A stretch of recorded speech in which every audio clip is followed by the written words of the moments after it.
हार्दा त मेसीले टिम नै कबड्डी छ भनिदिएको थियो त।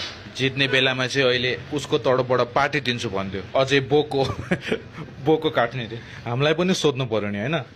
गेडो मेरो त कुनै पनि फोटो खिचेको छैन क्यामेराम्यानहरुले।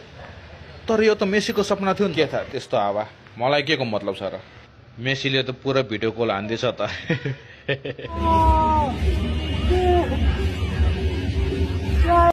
याद छ तपाईहरुलाई मेसी रोको।